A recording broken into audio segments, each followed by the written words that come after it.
This is the place where the stars come to shine and tell their stories. This week, we welcome one of Kansas' most accomplished musical performers. Rudy Love has been called the most famous Kansan nobody ever heard of. That's a bit of an exaggeration, though. Back in the 60s and 70s, Rudy Love and the Love family developed a strong following in the Wichita area with their amazing gospel and R&B performances. Soulful and enchanting vocals, along with inspired and stunning guitar licks, were the trademarks. While all were talented, Rudy is the one who branched out. He traveled the world, working with some of the heavy hitters of the music scene. He wrote songs for Ray Charles and performed on stage with George Clinton and Sly and the Family Stone. It was the heyday of R&B, and Rudy Love was in the thick of it all. But while Love was focused on making and performing his music, some unscrupulous opportunists were focused on appropriating that music as their own. As a result, the riches and fame of stardom have eluded him. The story is told in a recent documentary entitled This Is Love. The film premiered in London to rave reviews. It's a candid and insightful glimpse into the challenging and cutthroat music industry and an up-close look at this talented and admired performer.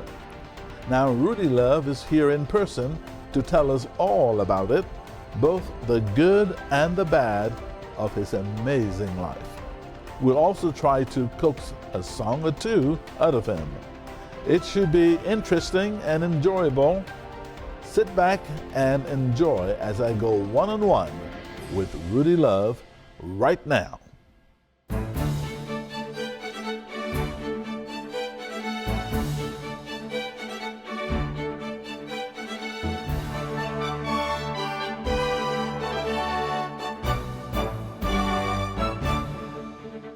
Thanks for joining us. I'm Victor Hogstrom, and I'm so pleased to welcome the great Rudy Love to the program. Thank you. Thank you very much. It's a pleasure to have you. My pleasure. I've heard so much about you. Yes, sir. You gotta quit hanging out at those post offices. No, just kidding. Yeah. Well, in my introduction, Rudy, I said that you were the most famous Kansan that nobody ever heard of. Why is it? I don't know. It could be partially to the fact that my dad raised us all. He had 17 children, and I'm the oldest of them. And his whole life lesson to us was humility, humbleness. So it's not like I've been out blowing my own horn too loud, even though the horn did get blown. Yeah. Yes, it did. Big time too. Oh, thank you, sir. You worked with some very famous people. Yes, sir. George Clinton, Ray Charles, Sly and the Family Stone. Yes, sir. How was it working with these people, and how did that come about? Oh, it was wonderful, to be honest with you. When I was a very young guy, I was about 17, I recorded an album for a company called Canyon Records, who had an affinity with Ray Charles. And a song I wrote called Your Love Is So Doggone Good became a classic hit. And the publishing was early on bought by Ray Charles. And of course, the Whispers recorded it, Isaac Hayes recorded it, Esther Phillips recorded it, and a bunch of other artists. It's been quite recorded, yeah. And I was about 17 when I wrote it, so I then had a job working over in Ray Charles' studio. So for me to make some extra money, they put me over there to help me, with that. Because I had about a 10-piece band living in Los Angeles, and so we had to have many different ways. At 17? Yeah. Wow. Yeah. Yeah. Well, as soon as I got out of high school, pretty much, I went to a semester of college, and then I just kind of became busy with the music business. with the music. Yeah. You worked with a lot of these people. What did you do for them? Did you write for them, or did you play with them, or both? Many different instances, such as, I wrote songs that I said it was recorded by Ray Charles or published by Ray Charles and a lot of other people. But with Sly, What are some of those songs? Your Love Is So Doggone Good, I Just Gotta Tell Somebody, Home, God, I don't know. I can't think of them all right now because there's a But few you of wrote them. several of them. Yes, sir. And My Christmas song was covered by the Gap Band. Oh. Miss You Most of All at Christmas. But interestingly, they went smiling to the bank. You didn't. What happened? Yeah, that's right. Because I was 17 or 18, I can't remember which, but my signature had been forged on a contract by this company, Canyon. So I didn't get nearly the rights that I was supposed to get or any of the rights until later on. So that's pretty much what happened there. You could have been a super duper millionaire today. Yeah, I made quite a few $1,000,000, yeah. But you were duped, so to speak. Duped. That sounds good. Yeah, I was duped. Tell us about how did you begin playing music? Playing music Yes. or just being in the music period? How did you start? My What daddy, Robert Love, who co-wrote with Don Lovell, the second most recorded song in rock and roll history, which is Good Morning Little Schoolgirl. He was also a great gospel singer, and he worked with Sam Cooke, Spirit of Memphis, the Five Blind Boys, Johnny Taylor, and all these people, Swan Silvertones, all these people used to come in town with my dad when he was doing these concerts over at the old Water Street Hotel, and he would take me over there and I'd get to meet him and hang out with all those kind of people. And beside that, he was with us Love children, he was a military general on singing and stuff. He'd come and hit us in the stomachs, hold that air, do this, do that, and so I started singing before, I guess about the same time I could walk. And with guitar, it took me a lot longer because my cousin, Tony Matthews, who was the lead guitar player for Ray Charles, Little Richard, and Jackie Wilson, and a bunch of other, Johnny Taylor, a bunch of people, he inspired me with the guitar. And I never really wanted to play guitar. I just wanted to sing. But as I got older, I found that it was going to be easier for me to sometimes play and to explain what songs I was trying to write to people than not. So that's how that kind of happened. So how did you get that first big break? The first big break? Lord, let's see, that goes way back. I tell you what happened. I was walking down the street on Sunset Boulevard in LA. I just got out to LA and I was excited about LA. And I came across a place called the Crossroads of the World. And I went behind there, and this bright red XKE was one of my daddy's old gospel singing friends. His name was Lou Rawls. And so I went up to Lou Rawls, and I told him who my daddy was and this and that. He said, yeah. He said, let me hear you sing. So I sung a little bit for him. He said, don't sign nothing with anybody until Monday. And I said, great, okay. So I turned around, left him, and walked straight back out to the street.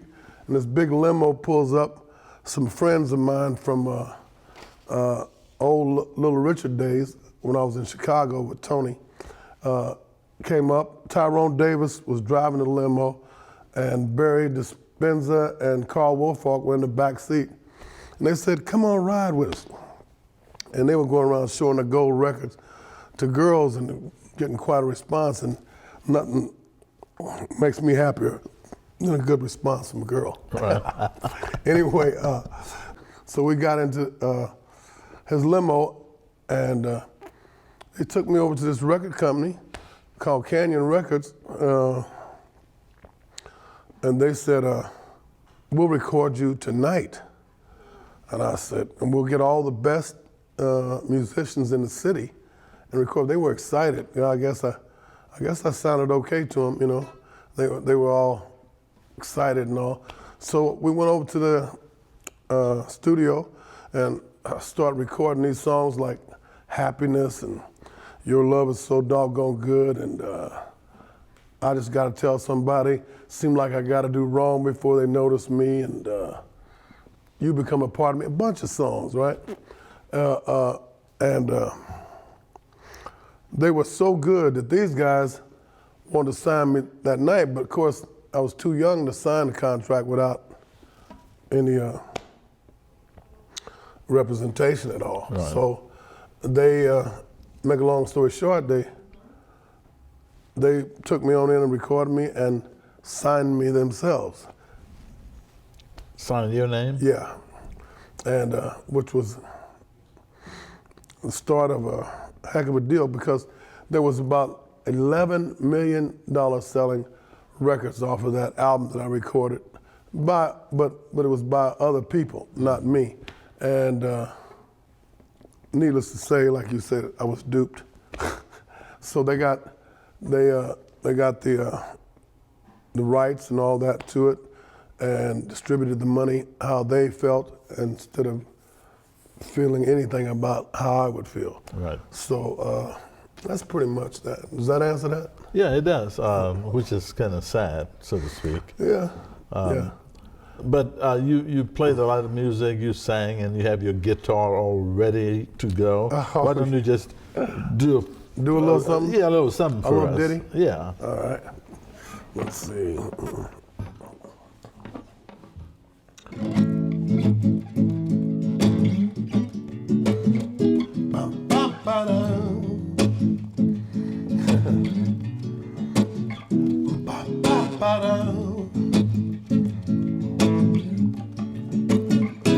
I'd like to go to bed dancing in your head before the night is through. I'd like to go to bed dancing in your head before the night is through. Listen, you don't have to rush, trying to make up your mind. Sure, I'm a player, but I don't play around all the time.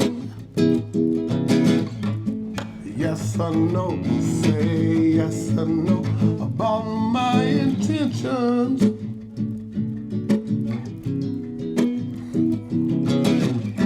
Come see here in my eyes, some are too obvious to mention. One is the eye. I wanna make love to you. That's my. You still have it. Huh? Oh, You thank still you. have Thank it. you. Thank you much. Wow.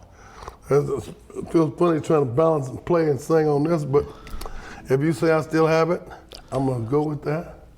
So you played all this music, wrote all this music. Any regrets? You know, well, a lot of people ask me that, and I got to tell you, I could be silly or just hard-headed, but no, I don't have any regrets, and I've had a fabulous life. I mean, you couldn't. I mean, there's people that haven't had this kind of life, rich and whatever, famous, whatever. Describe that life, Rudy. Well, I've always been right where the action was. Seems to me like even at my first when I first got to Hollywood, I was on Wilcox at the Western Union office, and I met, standing in front of me in line, Ricardo Montalban.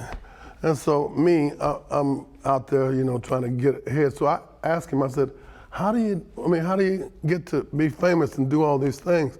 And he was standing there explaining it to me and that sort of stuff. And I went to Hong Kong. I was a Hong Kong record producer. And I was like, with all these famous Hong Kong people, Yip Yo Hing was her producer, and a bunch of other Chinese artists, and I'm sure Chinese people recognize Yip Yo Hing from a few years back, those old enough.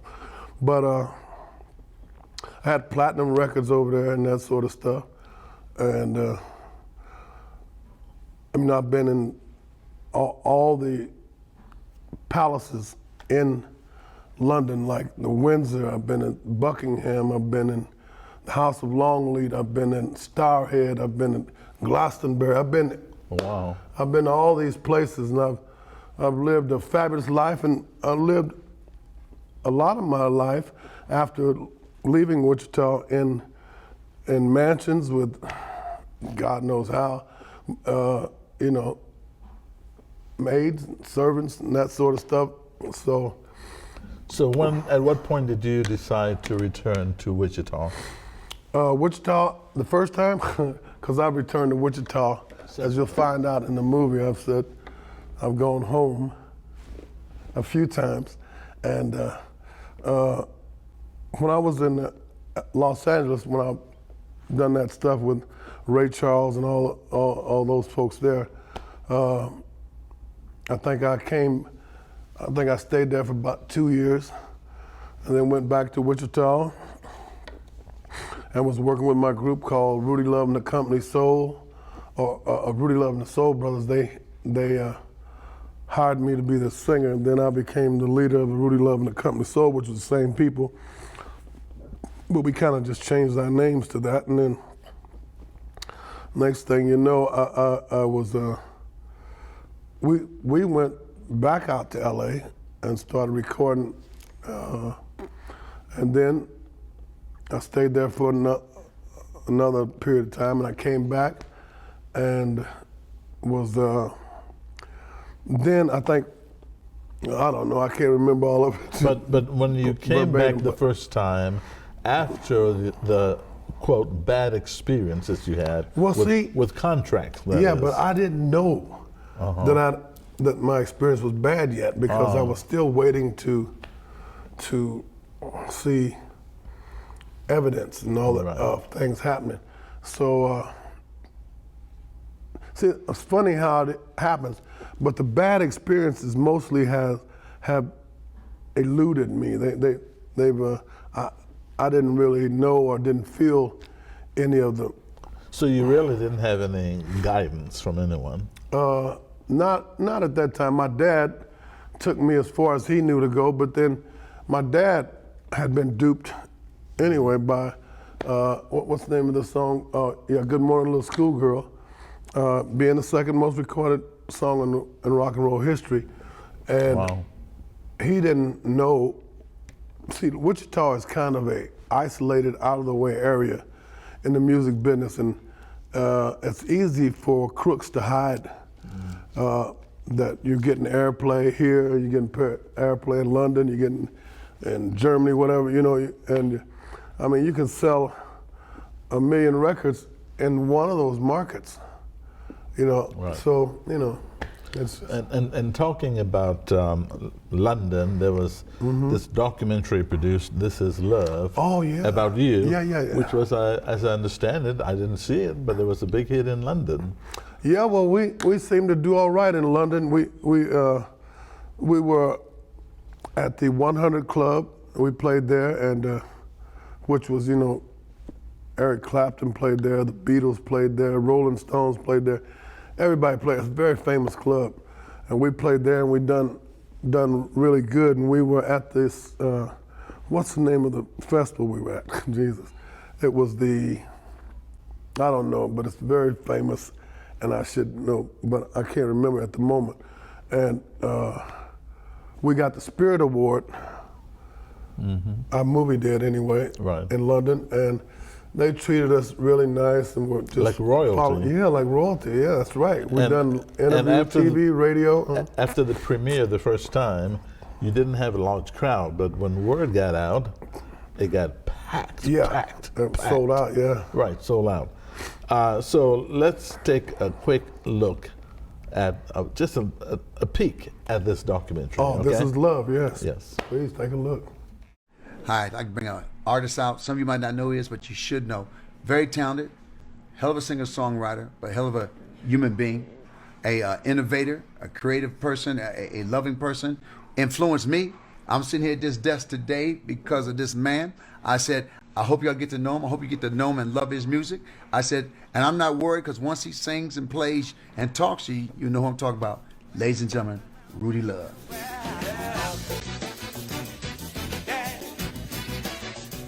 It all started really in the name. I mean, love is love. And there was so many loves.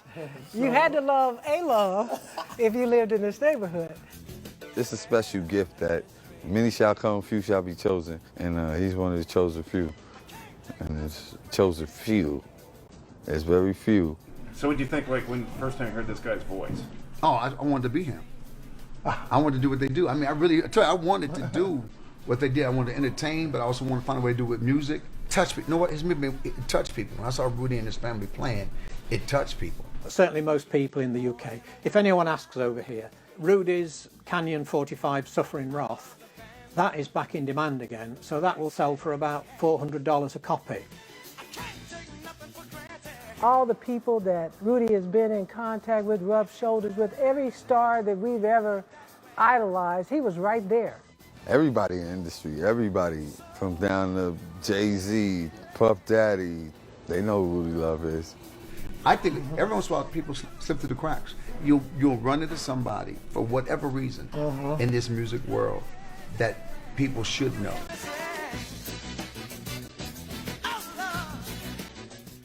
So what advice would you give to up-and-coming musicians based on your experience? My experience would say, don't let anybody tell you that you can't, because if you try, you just may. You know what I'm saying? Because like they said, you know, it was impossible for me to go to LA and wind up on the record charts all over the world, you know, at a young age, but I didn't hear them or something happened, and I just went ahead and tried, and next thing I know, there I was, and here I am. Okay, so I'd like for you to complete these sentences to express your real feelings here. Yes, sir. I am best when? Well, I've had a good breakfast early in the morning. I don't know, I'm best when I'm creating, because I love creating. It's like, because you can't believe what happens. You start off with nothing, and next thing you know, you got a whole something or another. You know what I'm saying? So are you still creating? Oh yeah, oh yeah. What's your latest creation? I don't know, but I'll tell you what is interesting. I got something on TV about children learning to read.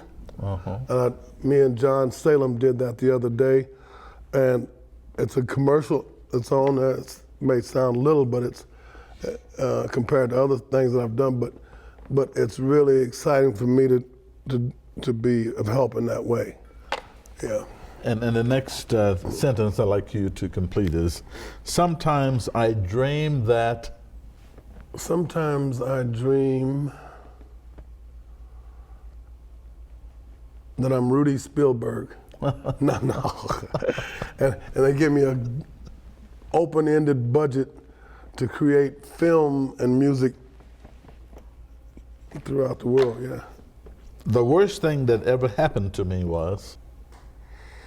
I don't know. When I was little, I was a pitcher in the park league out here in baseball, and I thought I was pretty good, and I was playing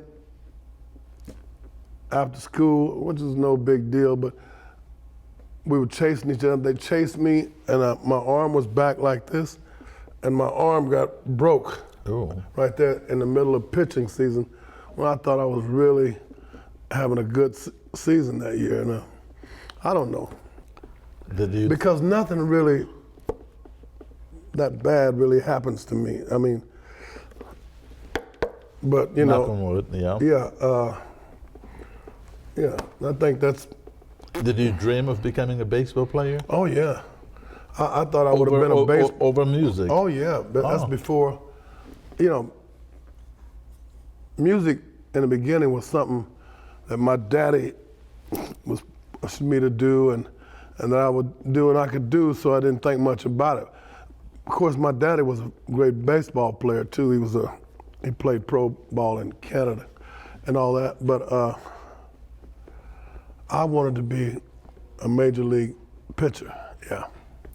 And the final one is, my biggest challenge is?